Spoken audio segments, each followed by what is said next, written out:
ও কি করছে ওখানে? কি হয়েছে তোর, এত আনন্দ কিসের?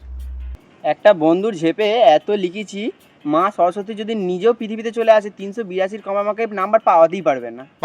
ঠাকুর কিন্তু সব শুনছে, এত অহংকার করা ভালো না। এই চল হাঁটে কেন দে, চল হাঁট।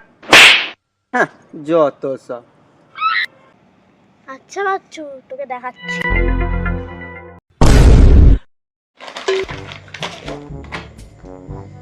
আজকের যা নাম্বার পাবো, आइंस्टाइन परे द्वितीय बुद्धिमान तो आमी ही हो जाबो। अगर मैं सुना दूं मेरे जवानी के किस्से, ये जो आजकल के लौंडे ना हमारे पाव दबाने लगेगा। व्हाट्सएप मैसेज এসে গেছে, মনে হয় নাম্বার পেয়ে গেছি। ও নো, ये কি অবস্থা? আমি পাগল।